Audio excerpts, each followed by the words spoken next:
and a mystery that would take more than 70 years to even begin to unravel. So who was this guy? Justin's story just didn't add up. She became the most promising and the most frustrating lead in the whole case. Exhaustive tests found no trace of any known poison. Tamam should.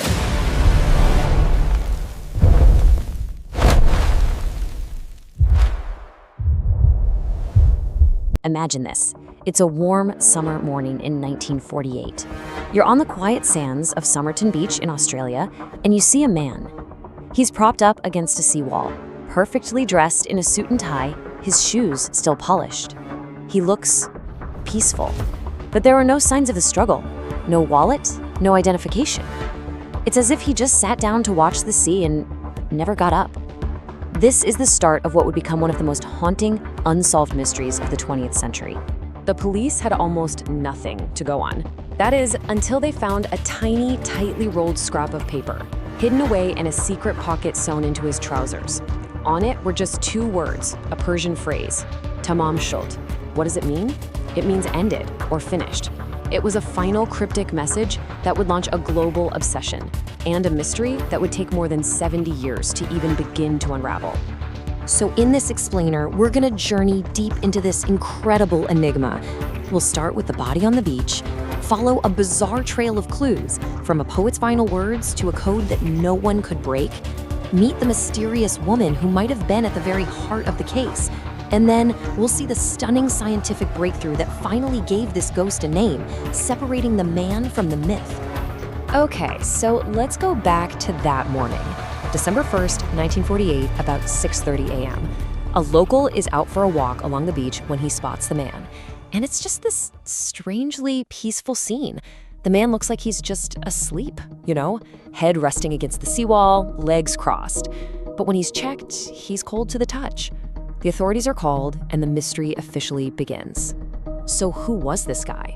The police had almost nothing. He was in his early 40s, in incredible physical shape. But here's a detail that's always stood out as peculiar. His calf muscles were really developed, like a dancer or some kind of professional athlete. It just didn't seem to fit with the rest of him. His pockets, they just held everyday things. But here's the crucial part. No ID, nothing. No wallet, no letters, not a single thing with his name on it. And maybe the strangest thing of all, in the days and weeks that followed, nobody, anywhere, reported him missing. It was as if he had just materialized on that beach, right out of thin air. With no identity and no witnesses, investigators had to turn to the body itself for answers. But what they found during the autopsy? Well, it only made the whole case more perplexing. And it pointed away from any kind of simple explanation. The post-mortem was deeply unsettling. The pathologist found clear signs of poisoning, specifically this intense congestion in his internal organs. His spleen was swollen to 3 times its normal size, which is a classic indicator. And yet, here's the central, maddening contradiction of this case. Exhaustive tests found no trace of any known poison. Nothing. No trauma, no signs of a fight. It was just a silent, completely untraceable death. And then came the discovery that really changed everything, that turns this from a local tragedy into an international enigma. In that hidden fob pocket, sewn deep inside his trousers, was that tiny scrap of paper. Tamam shud. Investigators were able to trace it to the final page of the Rubaiyat of Omar Khayyam, which is a collection of 12th century Persian poems. The poems are all about living life to the fullest, because it eventually ends. It is finished. So what was this? A suicide note? Some kind of final philosophical statement? Or was it something else entirely? So the police put out a public appeal. Had anyone seen a copy of this book with the last page torn out? And the answer they got back was stranger than they ever could have imagined. A local man came forward. He said that the night before the body was found, he discovered a rare edition of the Rubaiyat just tossed into the back of his unlocked car. And when they checked it, the final page was missing. It was a perfect match. But that wasn't all. Not even close. When police examined the back of this specific book, they found something else. Something that would baffle investigators for the next 7 decades. Faintly penciled onto the back cover were 5 lines of what just looked like complete gibberish. This is it. This is the code.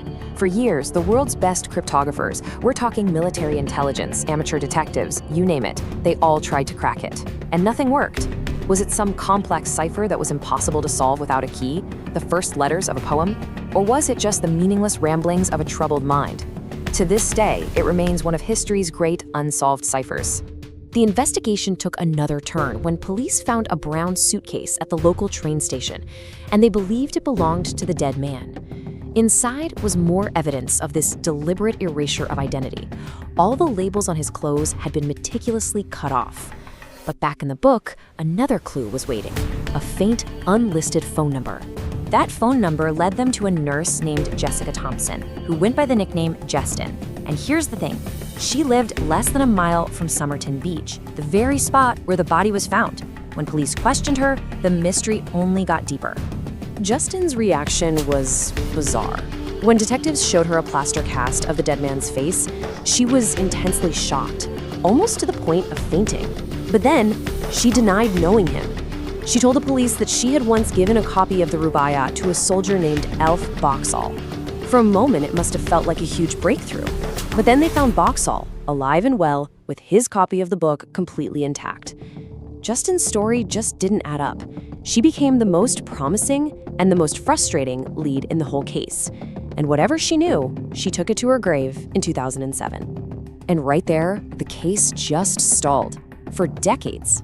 The Somerton Man became a legend, a Cold War spy, a jilted lover, a ghost on a beach.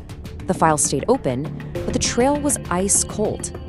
Until modern science provided a key that investigators back in 1948 could never have dreamed of. 74 years. Just think about that for a second. For 3/4 of a century, a man lay in a grave marked only the unknown man. Generations of detectives tried to crack this case, but in 2022, technology finally bridged that enormous gap in time. His name was Carl Charles Webb. After 74 years of wild speculation, the ghost finally had a name. The announcement was made by researcher Derek Abbott and genealogist Colleen Fitzpatrick, and it changed everything. The myth of the Somerton Man was over. The story of Carl Webb was just beginning. So how'd they do it? Well, the crucial evidence actually wasn't from the exhumed body, but from the original death mask that was made back in 1948. You see, hairs had been trapped in the plaster. From those few hairs, they extracted a tiny amount of DNA. Then, using genetic genealogy, they painstakingly built a family tree with thousands of people, tracing distant cousins until they finally narrowed it down to one man, Carl Webb. With a name, the entire case had to be looked at in a new light. The question was no longer about a nameless enigma, it was about a real person, with a real life, real connections, and real problems. So who was the man behind the mystery? And this is where the heart of the story really lies. All those romantic theories about an international spy, they started to fade away. And they were replaced by a much more human and perhaps a much more tragic reality. You see, the Somerton Man was this unsolvable puzzle, but Carl Webb, he was an electrical engineer, a husband whose marriage had just collapsed, a man who was clearly struggling. The body on the beach was finally seen for what it was, a human being. Carl Webb's life story gives us a context the original investigators never had. We know he was born in 1905, that he was an intelligent man, an instrument maker, but his personal life was falling apart. He was married to a woman named Dorothy, but she left him. And after his marriage collapsed, he basically vanished in 1947. Family stories suggest he was a troubled man, that he dealt with mental health issues, and had even attempted suicide before. Knowing who he was lets us reevaluate all the theories. That spy theory, once so popular, now seems a lot weaker. There's just no evidence Carl Webb was involved in any kind of espionage. Murder, that's still a possibility. We still don't know exactly what killed him, but there's no clear motive. The strongest theory now is suicide. A man heartbroken after his wife left him travels to the city where she now lives. He carries a book of poetry about life's finality. He takes an untraceable poison. It's a tragic, human story, but it fits the facts that we now know. And so, while one great mystery has finally been solved, a deeper one remains. We have a name for the man on Somerton Beach. We know who Carl Webb was, but we may never truly know why he was there, what that code on the book really means, or what truly happened in his final desperate hours. The identity has been found, but the human story, that is still being written.